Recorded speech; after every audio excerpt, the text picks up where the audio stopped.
Hey, what's up, everyone? Today I want to talk about Fubotv. This is a company I did a video about maybe 2-3 weeks ago. A ton of press releases have come out over the last couple weeks. A lot of news. I just want to kind of synthesize everything and sort of regroup, see where we're at. I am super excited about everything in this video and about everything that Fubo has announced.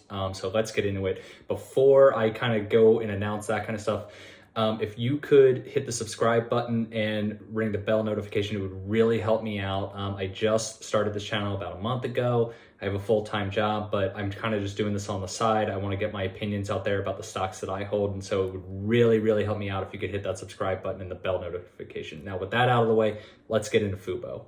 Last 2 weeks have been insane. A ton of press releases and a lot of great news. At least I think it's great news. So I just wanted to kind of synthesize everything. It feels like there's a press release that's come out every 2 days or every other day.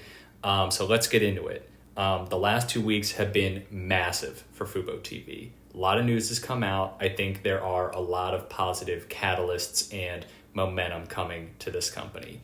The company announced that it's going to take its integrated, predictive, free-to-play games and their fan view live stats feature out of beta, finally, just in time for the September window of the South American Guitar World Cup for the qualifying matches.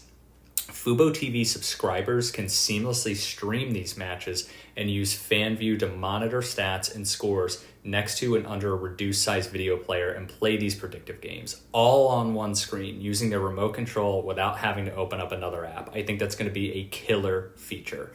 The integration of free games and FanView into live soccer matches should increase user engagement, meaning that subscribers should watch more programs for longer periods of time. Another really cool feature is that Fubo going to add where users will be able to see where they place on the leaderboard for each game if they're participating in the in-game wagering. Additionally, Fubo received approval from the Iowa Racing and Gaming Commission to offer advanced deposit online sports wagering within the state of Iowa through a market access agreement with Casino Queen. Additionally, they announced that they were granted a management services provider certification from the Arizona Department of Gaming, which will allow Fubo to offer mobile event wagering within the state of Arizona through this market access agreement. These state licenses represent really key milestones moving toward the launch of a mobile sports book, which management still says is going to go live in the fourth quarter of 2021. If that weren't enough, and this is what I'm most pumped about, the New York Jets announced a multi-year partnership with Fubo. The agreement marks Fubo's first sponsorship with a professional sports team. And as a part of this partnership, it centers around the creation of a Fubo Sportsbook lounge at MetLife Stadium. This is going to debut during the 2021-22, so this NFL season. I think that these types of betting lounges will become customary inside of sports stadiums. As I mentioned before, I live in Washington, D.C., and we recently opened up a sports book inside the Capital One Arena where the Wizards and Capitals play. Lastly, Roots Sports, which is the TV home provider of the Seattle Mariners, Portland Trail Blazers. It's a regional game telecast. They announced an agreement for Fubo to carry Roots Sports programs. So through this deal, Fubo is going to be able to stream Roots Sports' extensive coverage of the Northwest professional sports programming. They will have coverage of over 300 live regular season games for the Mariners, the Trailblazers, the Seattle Kraken. This is actually a pretty big deal because a lot of people want to cut cable, but then they have trouble watching sports programs. So unless there is a nationally broadcast event, it can be difficult to cut the cord completely, but also watch your sports programs anytime. So again, this was a lot of news, a lot of stuff to digest.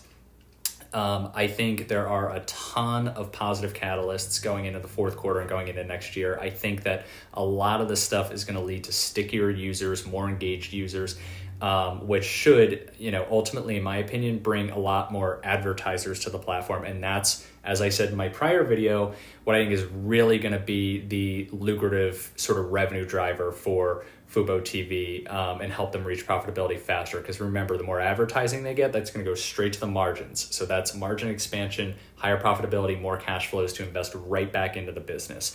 Another thing is, I think with this sort of feature that they're going to launch in the fourth quarter with these Guitar World Cup playoff matches, I think the ability to sit inside your home on your screen see the odds on one side, be able to place a bet, watch the game on the rest of the screen, and then see where you're ranking is really cool. And I think that's going to really uptick engagement.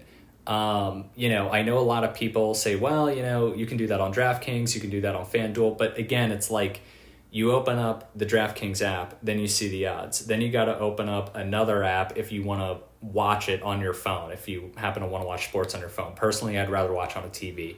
Or at the very least, go to a sports book where there's multiple TVs, go to a casino or something. But the point is you have to open up multiple different apps on your mobile device. And again, the mobile device is a small screen. There's not a whole lot of advertising real estate there per se. So I do think Fubo is really onto something. I think, as I said in my prior video, I think whoever is the lead of product there is just a tremendous product leader.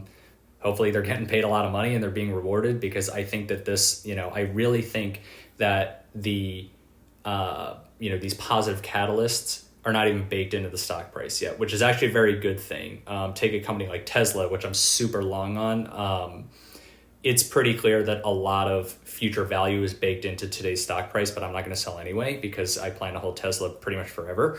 But, as it relates to Fubo, I would not be shocked at all if this company explodes in the next 12 months, not only in terms of users, revenue, actual tangible earnings, but in terms of the stock price. I think it's a really good buy. I'm really long. I know they're not profitable yet, but they are investing in growth.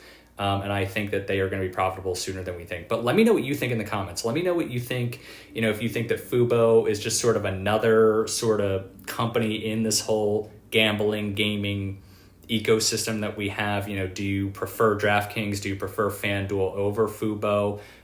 Do you think Fubo's just has moved too late? I really want to know what you think.